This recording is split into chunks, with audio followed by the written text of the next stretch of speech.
bit like Paige, yeah. Talk yeah. Scroll in the tube, found a star in the chaos. Duty spitting facts like a modern day seance. Trending waves, politics in the spotlight. Raw with the wit, hits you sharp like a frostbite. Come on y'all, let's discuss her anthem, her creed. Breaking down the drama, uncovering the greed. Laugh through the truth, it's enlightenment with flair. Tootie talk sense, ain't no nonsense over there. Come on, we tuned into Tootie's vibe. High energy keeps the convo alive. From scandals to news, she hit it all bright. Tootie taking the mic like she owns the fight. Attention, detention, the trends are her prey. Mix politics with comedy in a slick ballet. Tootie busts through lies like a battering ram. Sharp commentary, she ain't giving a damn. Come on, we tuned into Tootie's vibe. High energy keeps the convo alive. From scandals to news, she hit it all bright. Tootie taking the mic like she owns the fight.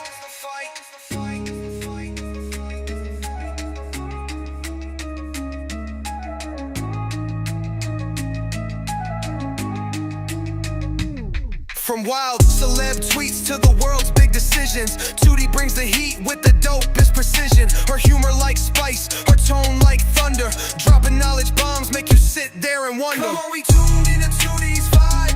High energy keeps the convo alive. From scandals to news, she hit it all bright. Tootie taking the mic like she owns the fight.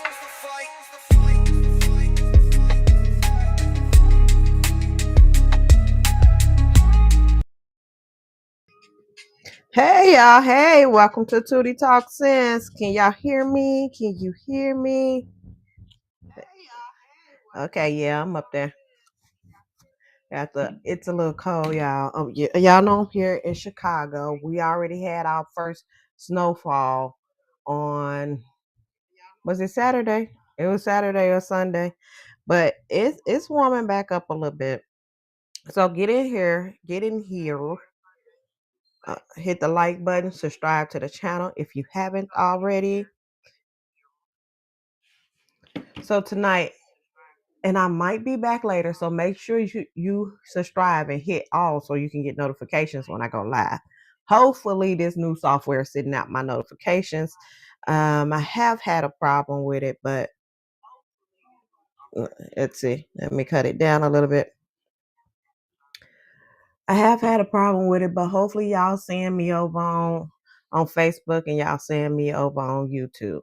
So there are some new subscribers. So I just want to say welcome, welcome, welcome. There, here you go for my new subscribers. Thank you. You love me. You really love me.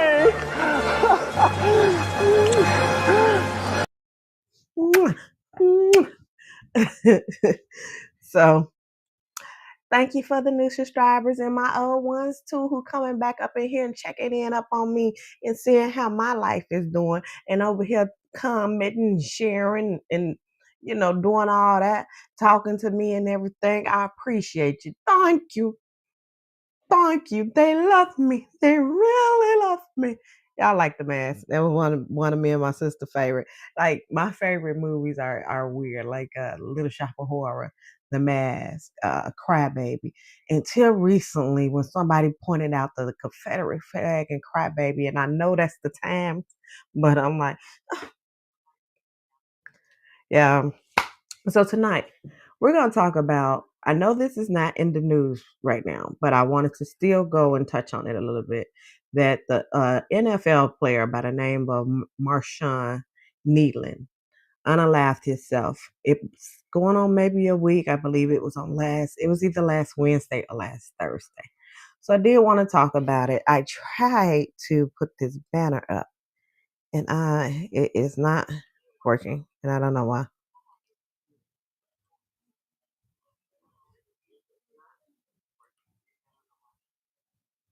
Let's see.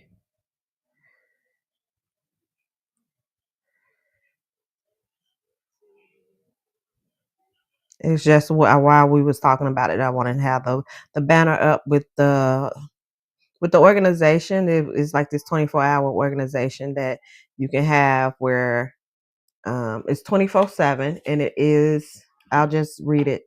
It is 988. The number's 988 Lifeline LIFELINE.org, or you can text 988, and that's 24/7. If you're in some type of crisis where you needed to talk to someone.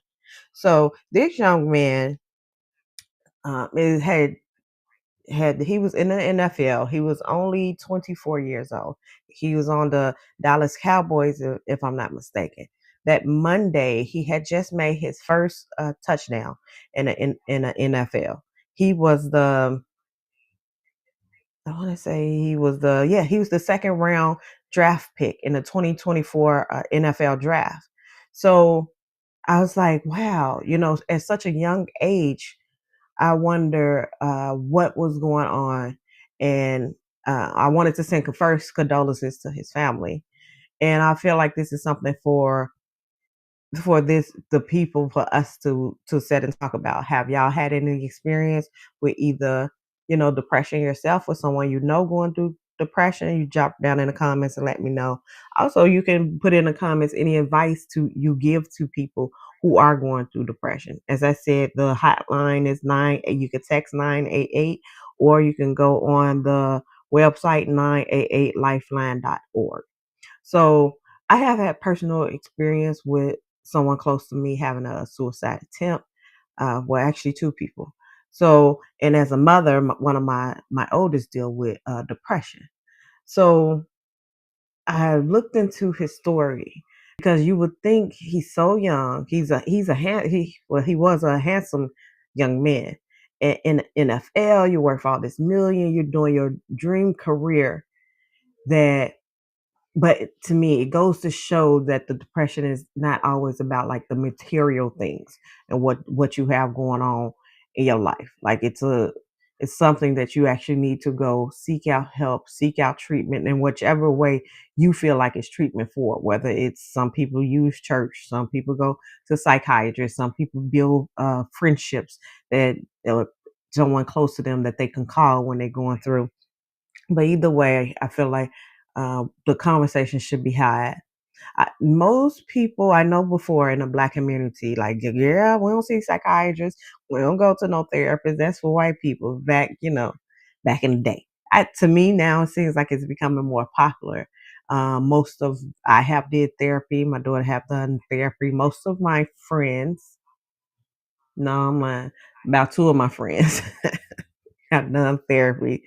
So uh, my personal experience with therapy, I think I did maybe two different therapists before I found one that I really liked, that really worked with me. Well, who really get what I was saying, who I didn't have to explain uh, culture to, who I didn't have to explain certain words. He was a Black man who was around my age, and it was nice talking to him, and it's good to get an outside perspective.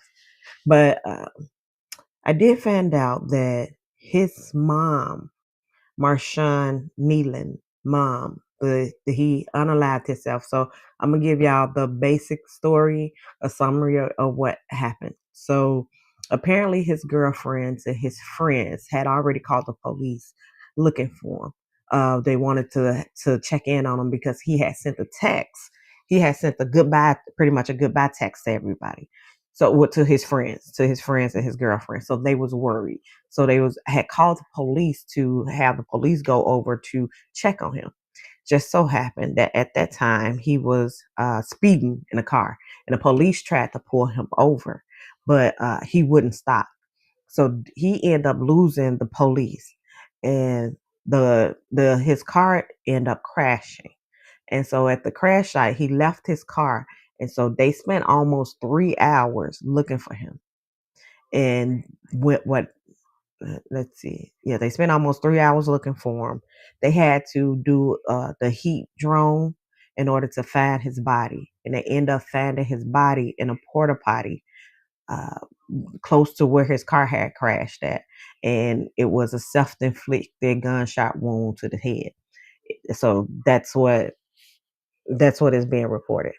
So I found out that his mom had passed like a year before.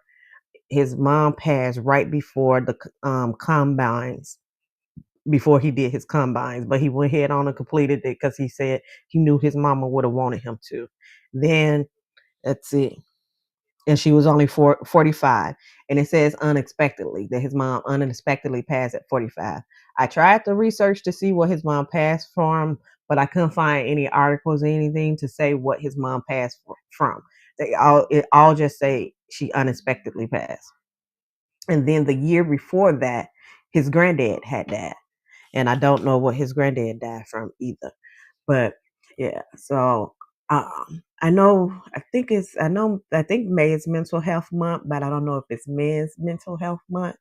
I believe they do have a men's mental health month. I know at one point, because I had seen a statistic that it was getting higher for black men to unalive themselves, and men in general, the statistic was getting high because they, when the divorce rate go up, they said that it's more likely that a man will unalive himself than a woman, because women have friendships, they have circles, and during divorce, a man would lose, and this man was not married. His girlfriend was one of the ones calling the police looking for him. I'm just talking to y'all about this different unaliving rates that I have heard. So they say that men are more likely to do it because women, y'all know, we have our women's circle. We have our girls that we can go talk to. We can cry on their shoulder. Where men are more likely to keep things in.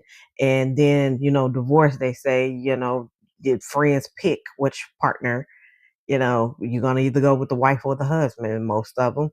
The wives are friends, so they choose to go with the wives. So men's are more, it's like a lonely epidemic. They said this is where this blue pill, red pill, whatever the manosphere that's on this big uprise is just a lot of lonely men. But I had asked my husband about it. He's like, no, not my friend group. We do talk, but I said I feel like for the men out there who do not talk, do not choose this manosphere, this internet. Hopefully you can go out again. You can text 988, and that's a 24 hours, 7 days a week line where you can get in touch with someone. But hopefully you can find like a friend group, if you don't have one, a friend group that you can actually see. Because I think like to me, physical, seeing somebody than just like typing on the internet or finding a group on the internet. But if that's all you have, go with it. But do not give up hope. That's what I want people to know. Do not give up hope.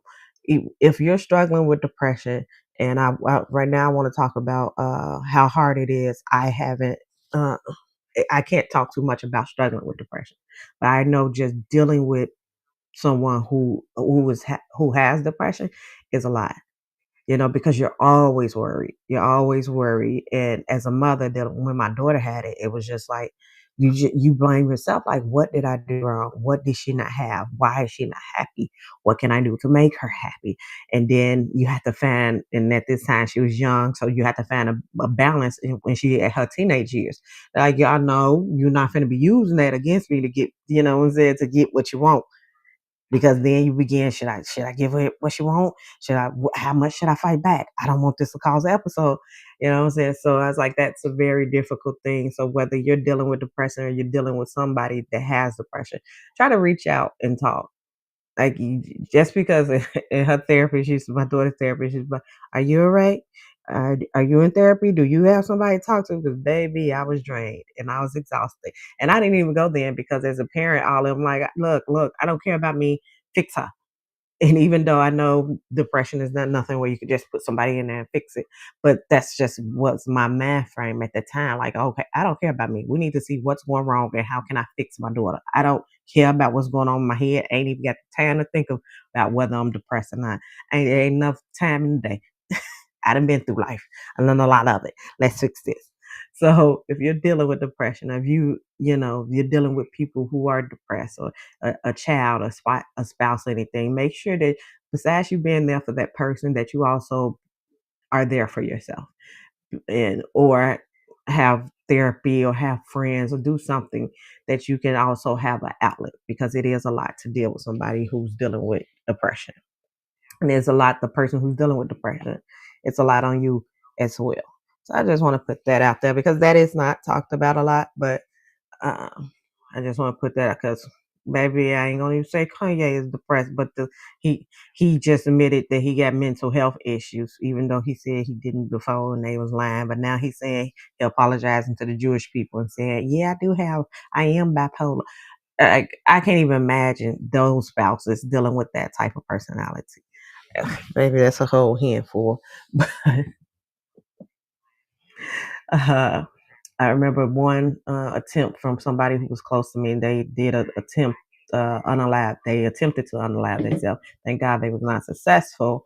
But in that same situation, you was just like, oh my God, what could I have done differently? What could I have done better? And I'm quite sure that's what his friends and probably his girlfriend is dealing with right now at this moment, because they tried to intervene. They tried to contact the police. They tried to, get the police to find him, and the police searched, and it was just like to be on the other side of that, and he ended up unaliving himself. And I know they're probably like, if I had called 5 minutes earlier, if he had spent the night here, or if I had followed him, if I had, go through a lot of if and what about, and what could I have done better, and how could I have helped him, and it makes you very nervous for any future relationships, to because it's almost soul crushing, when that happens to you, that you like almost, some people would get standoffish, and I don't want to form a bond, that close of a bond with somebody else, because if I lose them, I don't want to go through this again. So, like I said, it's a whole bad.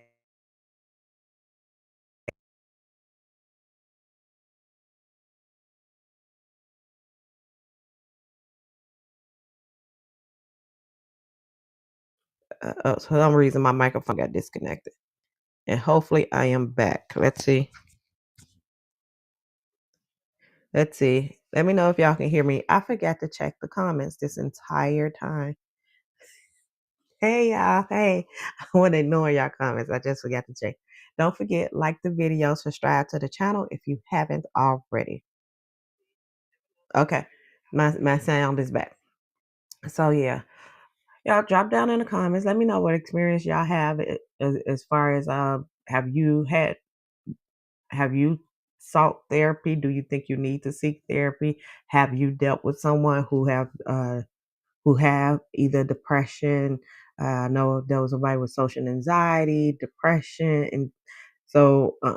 And what advice would you give someone who's who's dealing with that, or who's dealing with someone who has it? So hopefully in this community, we're gonna, help each other out. I want to build this to be a community where all opinions, I don't know about all, when we talking about right here, helpful opinions. Because when I talk about politics, baby, I'm not gonna say all opinion, and y'all gonna call me a hypocrite. So in this situation, hopefully the opinions, the comments, the suggestions are welcome here. I want to build a community where like I said, I'm not a political analyst. I'm not a historian. I'm a person who sees things, and I want to build a community where we could talk about it and express our opinions, our views, and hopefully we're going to have facts. I like to look up stuff. I try to find information behind it if I can. Uh, I will share this article just so y'all can see everything that they said happened that day. And that's Marshawn Kneeland right there. Let me make sure. Let me make sure. I have to always catch I have to always check. Okay. It's saying that it's showing it, but it really don't look like it. There it is.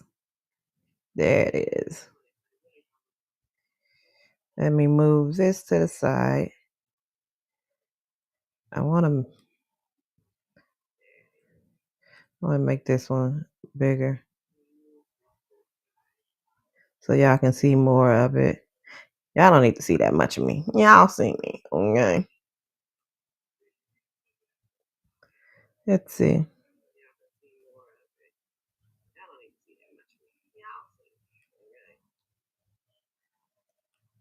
I'm trying to see. There it is. That's what I'm trying to do. Trying to position it so y'all can see it. Okay. Okay. So this is a ESPN article. It's family real after Marshawn Kneeland's death. NFL agent John Presley woke up to a text last Thursday morning from his client Marshawn Kneeland. Presley was on the road in a hotel room and at that point unaware of the news that would later shake the NFL world, that Kneeland, a second-year defensive end for the Dallas Cowboys, was dead.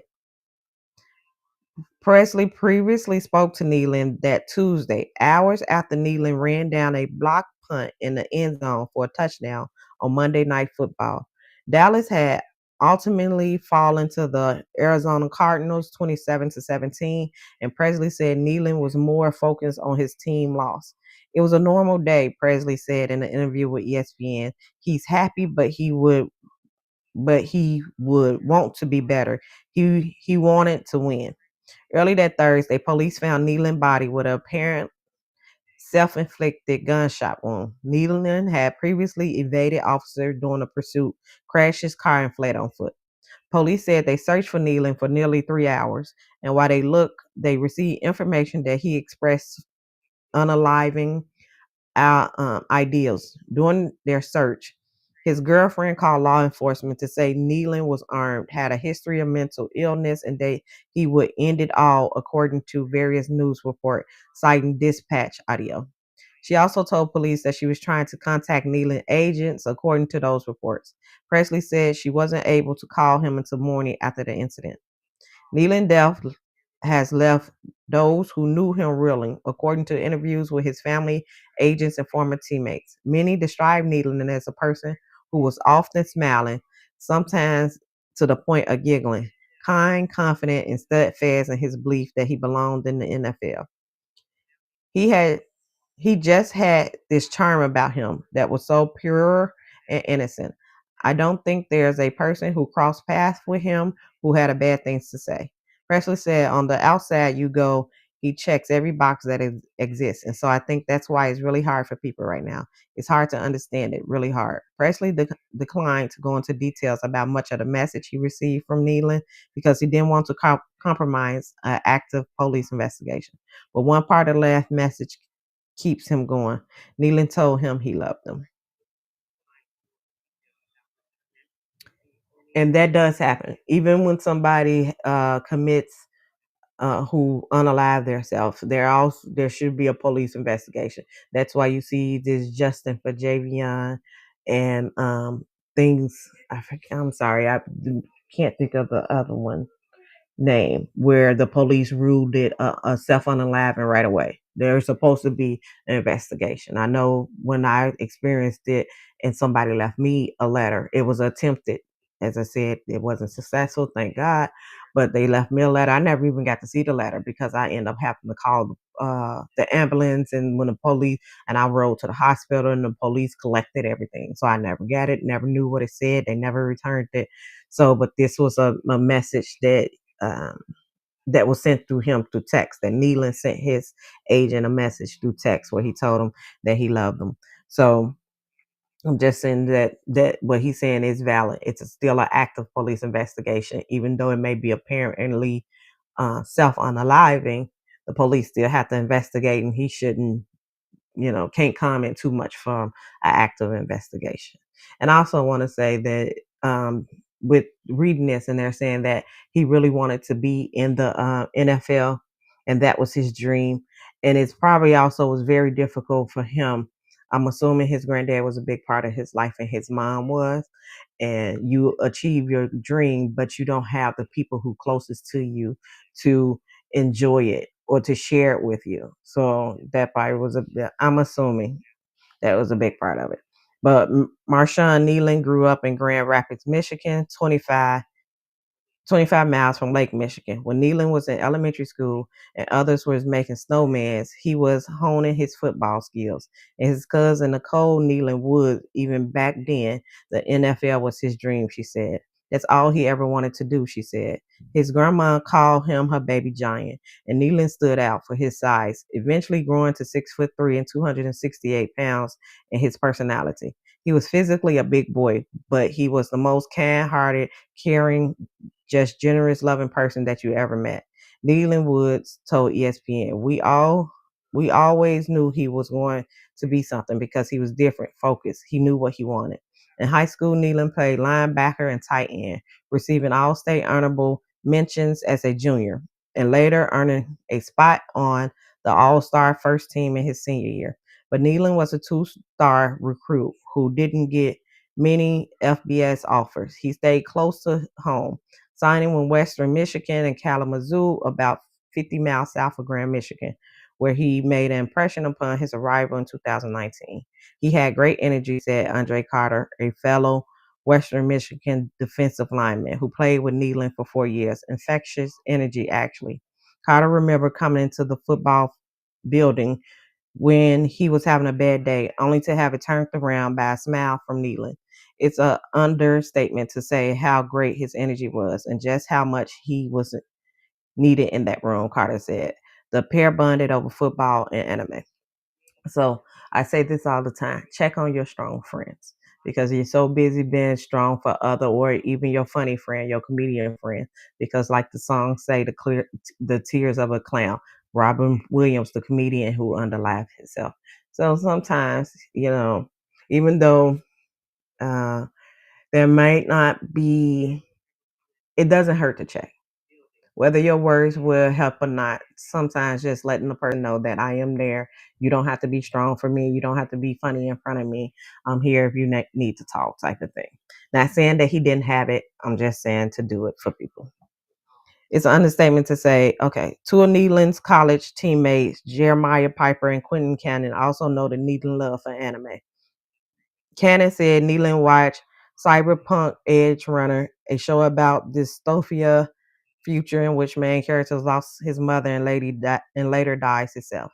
In Kneeland's sophomore season in 2020, former teammate Jamal Williams, who was on the Western Michigan roster that year before, was reportedly shot and killed in an incident with security while at a hospital for his mental health. It made us kind of all just stick with each other and hold each other tight and pretty much just be there for each other, Carter said. So that's difficult that one of his friends was actually in the hospital for mental health. So, and he was unalive by the security there. So even like him thinking to go to a mental hospital, could have been a scary situation for him. Western Michigan defensive line, Hosey Hijab Battery. I'm messing up this man's name. My apologies. If you watch this channel long enough, one thing for sure, I'm gonna mess up somebody's name. Said he leaned on Kneeland when he transferred from East Carolina. Kneeland picked him up before practice and took him out to eat afterwards. He really got me acclimated. And for that, I'll never forget. The two bonded over a shared love of food, anything from barbecue to Thai. After the 2022 season, Western Michigan fired coach Tim Lester. Kneeland entered the transfer portal and was set to go to Colorado. But Presley said he changed his mind after a conversation with his high school coach, Brendan Kimball, who talked to him about loyalty and staying to get his degree. Kneeland also felt compelled to stay close to home because his grandfather's health was failing. His cousin, Kneeland Wood, says. Months after his final college season, Kneeland's grandfather died. That didn't seem to slow Kneeland down. He earned a trip to the Senior Bowl in 2024, a showcase for top NFL draft talent, and was invited to the NFL Scouting Combine, which was set for the end of February. 11 days before the combine, his mother, Wendy Kneeland, died unexpectedly. She was 45 years old. Presley told Kneeland it was okay if he didn't want to go to Indianapolis. Presley said he'll call everyone, they will understand. Nope, Presley said. Kneeland told him Mama will want me to do this. Presley said Kneeland's girlfriend was his rock during the times, sharing tears, hug, and many conversations, but he was a warrior. At the combine, Kneeland turned into the fastest time of any defensive lineman in a short shuttle and three-cone drill. A few days later, he returned home to Michigan for his mom's celebration of life ceremony. Kneeland utilized his mother. He talked about her always being there on cold nights in the stands at his football game and always lending an ear when he needed help with school or life. He said his life had been hectic lately and he had hoped his mom could be there with him for his draft party. The thing that helped me go on, he told the congregation, was like, okay, we got time.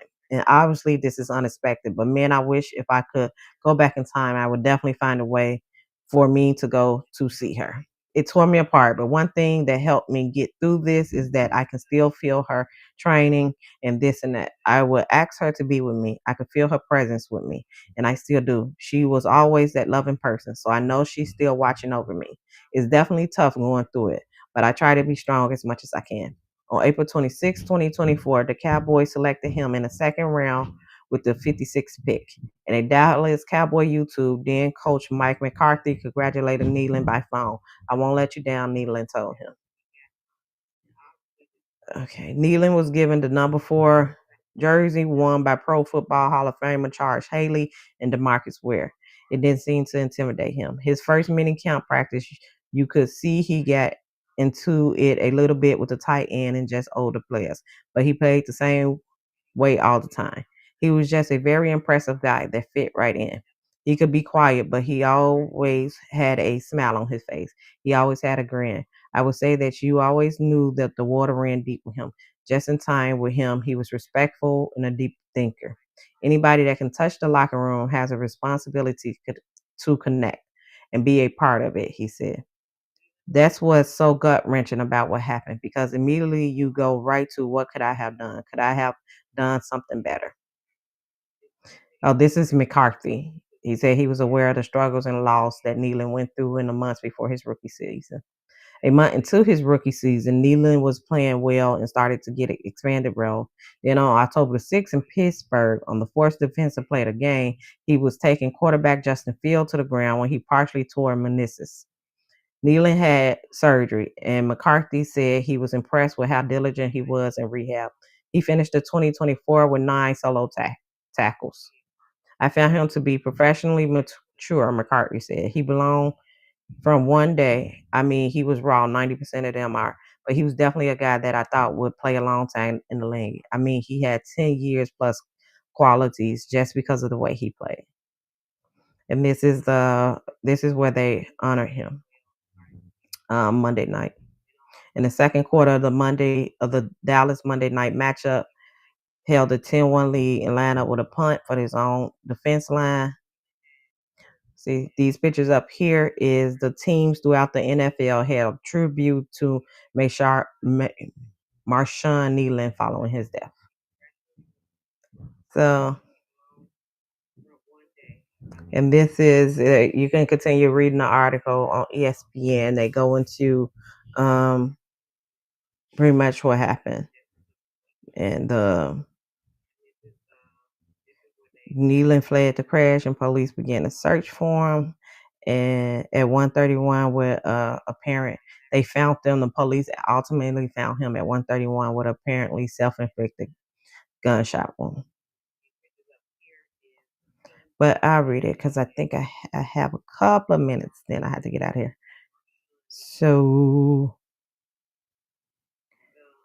this is his first touchdown that they were saying that he made Monday night. He made his first NFL touchdown. 2 days later at 10:39 that Wednesday night, Frisco police and the Texas Department of Public Safety teamed up to track down a car that had evaded troopers, according to a statement from law enforcement.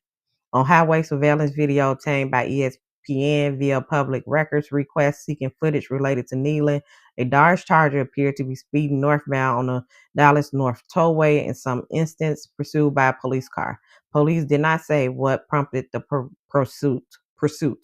The Charger then appears to exit the highway onto a parallel access road and turn and turned left onto an overpass to make a U-turn smooth.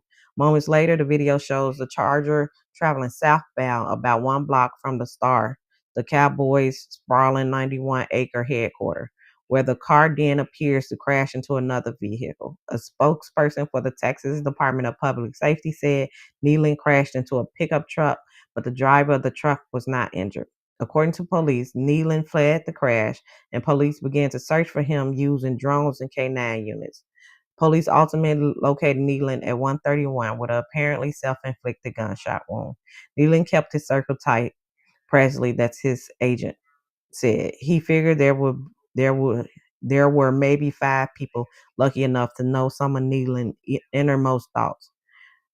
Pursley is part of that orbit, but he would never have imagined that touchdown and that call Tuesday would be some of the last moments he shared with Kneeland. Pursley said Kneeland's family life was hard and that sometimes people suffer in silence. He said Kneeland was different, but in a special way. He wore black, Presley believed because he didn't want to be recognized. He didn't seek out fame. Now Presley found himself with a heightened sense of worry about all of his other clients. He said Kneeland wanted to make sure the people around him had a good time and often projected a smiley, happy image. Presley said it seems like more young people are taking their own life these days, and it pains him to think of someone else going through this. He was young and handsome and incredible at football, he said. And to have all of that and still hurt on his inside, you know it sucks. I hate it. It's awful. But something is telling me he is at peace. So yeah, that is the story, y'all. I have to get on up out of here. Like the video if you haven't already. Subscribe to the channel. Follow me on all social media. Again, check on your friend, even your strong ones, even your smiling ones, even the one who are the comedian, even the one who get the groups together. Check on your friends. Check on your family. Check on your loved ones. And, sometimes just a smile to a stranger and ask them how their day went is enough to make somebody want to continue to go on. You never know what people is going through. Somebody used to always say to me, each person mind is a different world. And you never know what type of world that person could be experiencing. You never know what type of world that another person is experiencing. So a little kindness may go a long way. Okay, y'all enjoy the rest of y'all night. Be kind to somebody. For Be kind to somebody, at least for tonight, if you can't carry it on. Okay, like the video, subscribe to the channel. I will catch y'all next time. Bye.